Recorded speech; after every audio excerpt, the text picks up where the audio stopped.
Welcome back to Team Swartz. I got a special treat for you today. I have Drill Sergeant O'Hare with the New York Army National Guard, and you posted some questions. He's got some answers for you, so let's get right into it.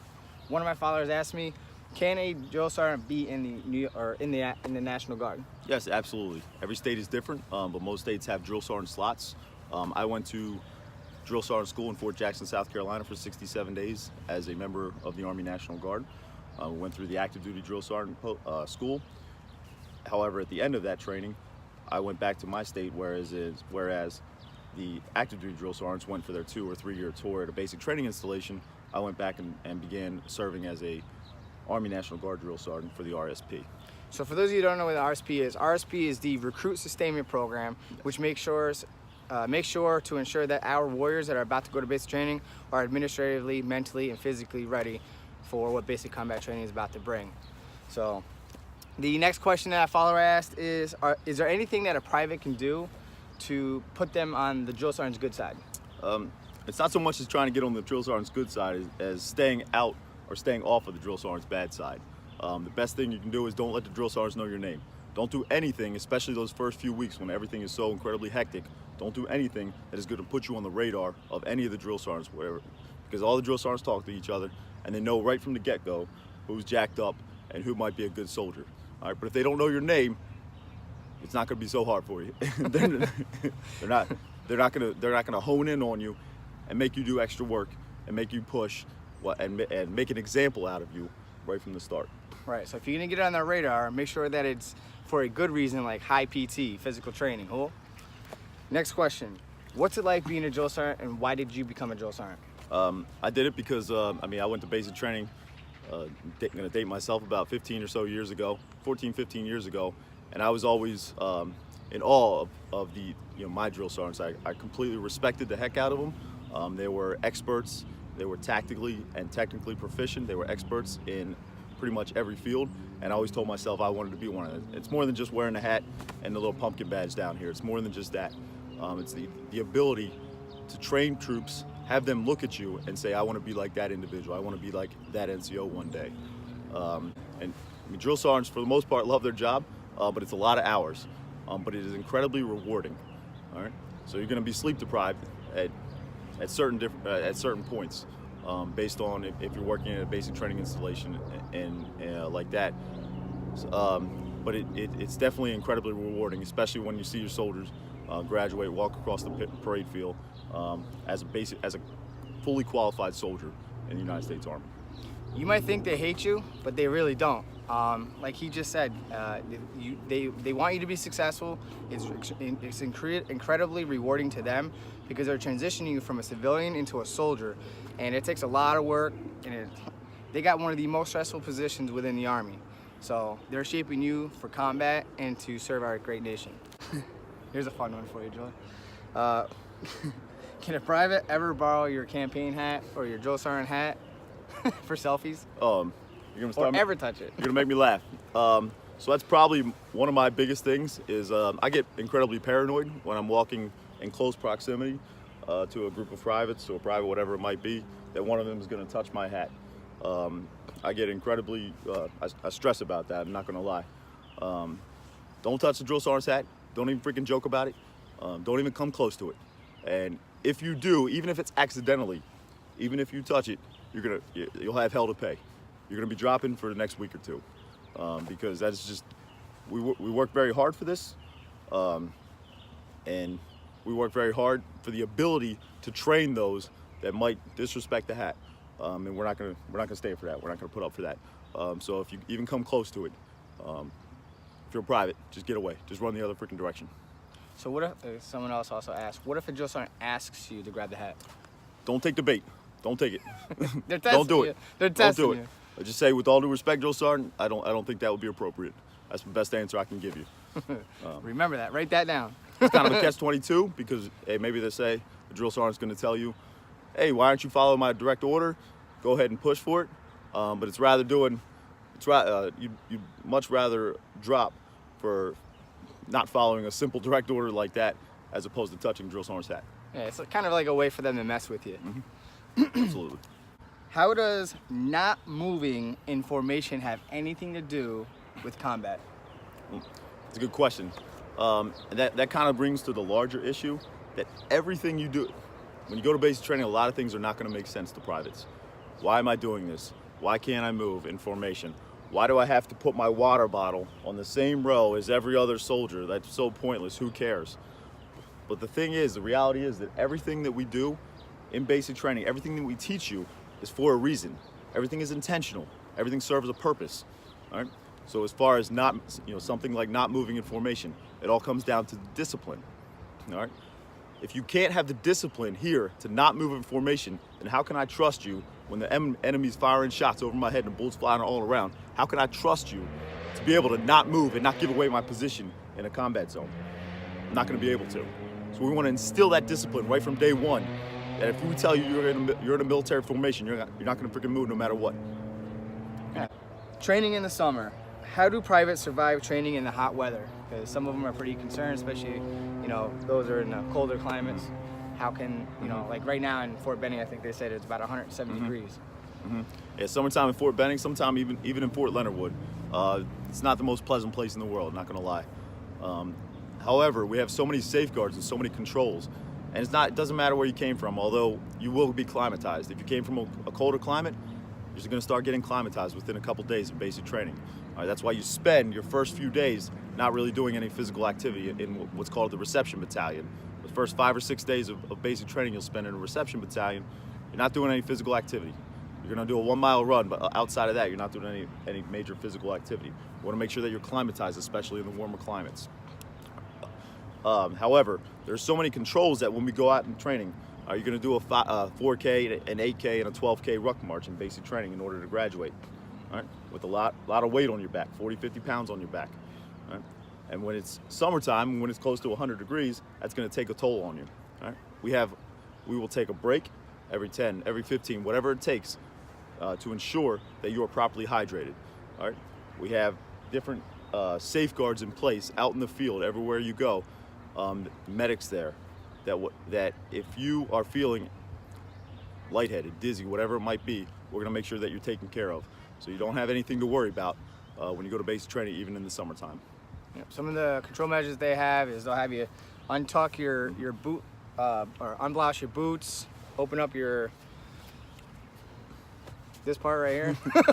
Yeah. So usually in the summertime we have heat categories 1 through 5, and lots of times at Fort Benning, Leonard, wherever it might be, by 1100 hours or 1200 hours, it's already going to be heat category 5. And whenever it gets to that highest level of heat category, it stays that level until the next morning, even if it cools down at nighttime.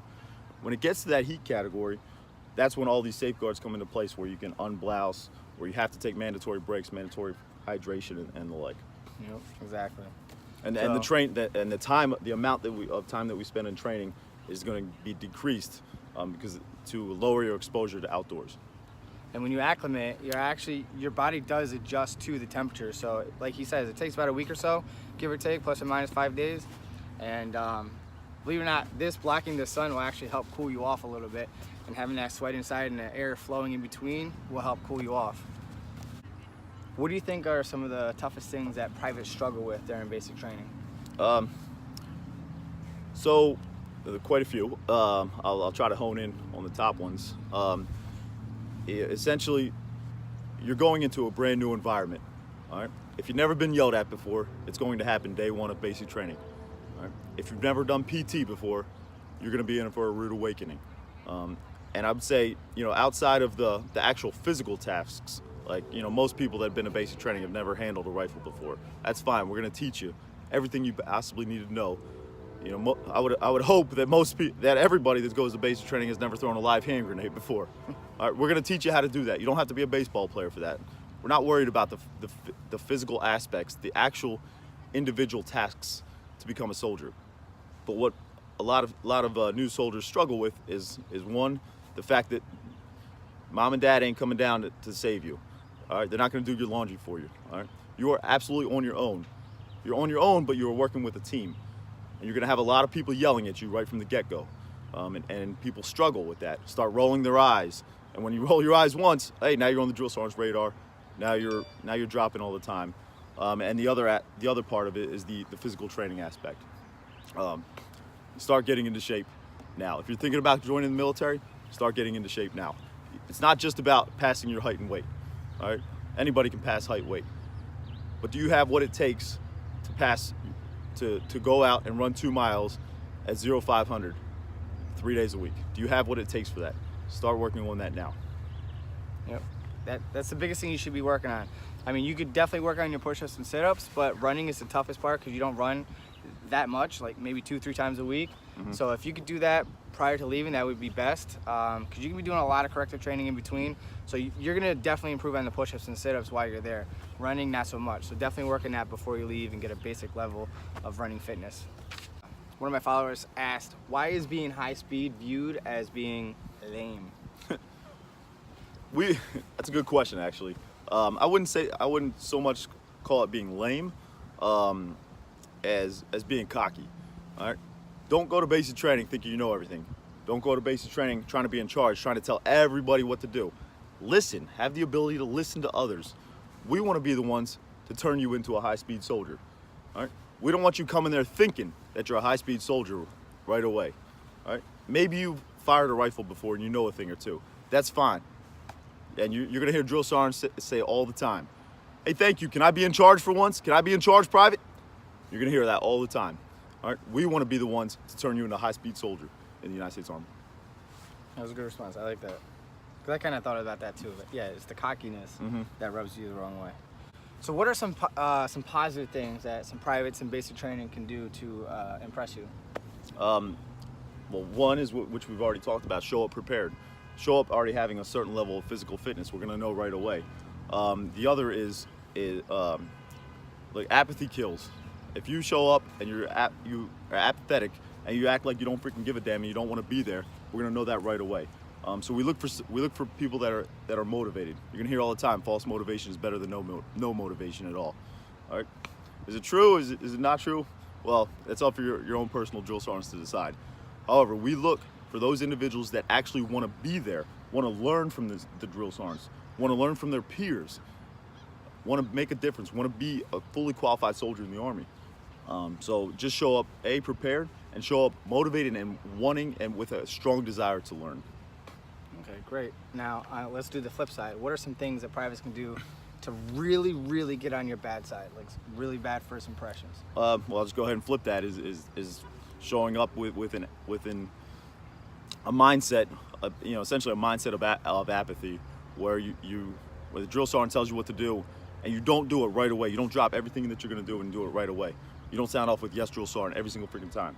All right, and really, that we look at that and we're like, look, I'll be honest with you. I can't speak for anybody else other than myself. I want to train individuals that are motivated. I want to train people that actually want to be there. So if I have to tell the same soldier over and over again, if I have to smoke the same soldier over and over again, there's gonna come a point where I'm just like, I can't help this guy. I can't help this soldier. And I'm gonna move on because I don't want to take away, I don't want to deprive other soldiers of their opportunities to train. Exactly. How long before you lose your voice when yelling at the privates? I mean, it can be an hour, it can be a couple hours, it can be the night. I got super upset one time, and I mean, I lost it within like 5 or 6 minutes. It'll comes back though, but it depends. They always teach in drill sergeants, so say it with the chest, using your diaphragm. Using your diaphragm is gonna prevent drill sergeants from losing their voice. It can sometimes turn into a badge of honor. the fact that as a drill sergeant I went so hard, for so long that I lost my voice. So, but it really depends on how really how hard for how long you're going. Yeah, that makes sense. What is the best part of your job as a drill sergeant? I mean, I like to yell. I'm a drill sergeant, so I like to yell. But it's not just, I don't like to yell just to yell. I don't like to yell because I like to hear my voice. I don't like that. I like to yell because I know that there's a reason that it's intentional, it's purposeful. That there's a reason that I'm doing what I'm doing. I like to think, and the best thing for me is I like to think that I'm here for a reason. That the soldiers are going to see me, that they're going to learn from me, that they're going to basic training and they're going to excel and they're going to come back as distinguished honor grads, high PT score, whatever it might be.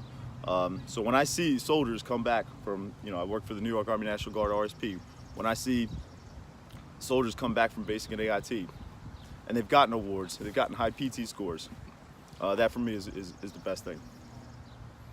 Okay. And they graduated as well. All right, Joe Sergeant, one more question before we wrap this up and move on to bigger and better things. What is the best advice you can give one to make it through basic training? That's a great question. There's a lot of things out there, a lot of ways to succeed. Soldiers have done it for over a couple hundred years and they've been successful.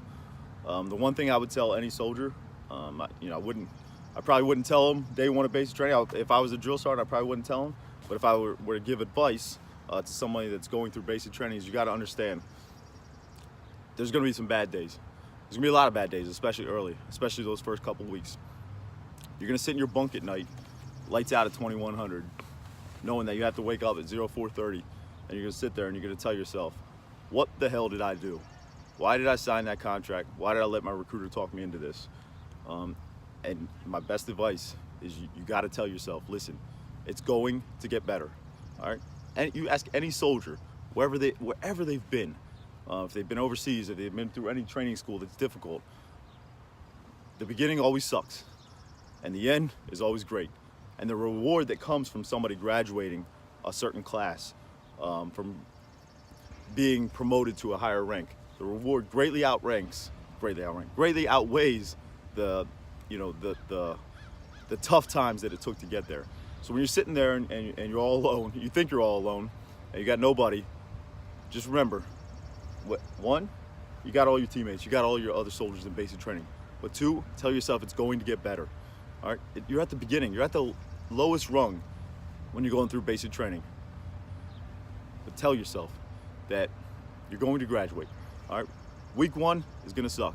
But week two, you start picking up an M16. In week three, you start shooting it. And then by week 5 and 6, you start playing. You start shooting machine guns and heavy weapons. And by week 9, you're walking across a parade field. Mom and dad get to come out and cry because they see their baby boy or their baby girl graduating Army basic training.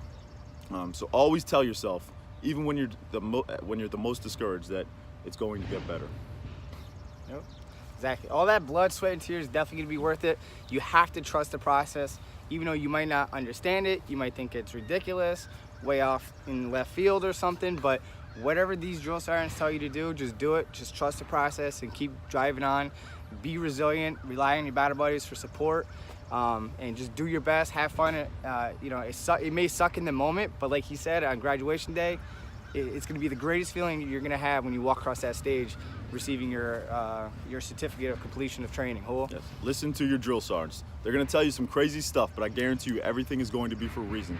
They're telling you all this stuff because they want to turn you into a high-speed quality soldier. Yeah, and just remember, basic training is all about stressing you out because it's simulating combat stress, and they want to put you through that so that you're ready to rock and roll when the time comes to serve your country. So, thanks, Sergeant. I appreciate it. Really appreciate it. Thank you so much. And don't forget, subscribe to my channel, and we'll see you around. Thank you. All right, thank you. Appreciate it. Appreciate it.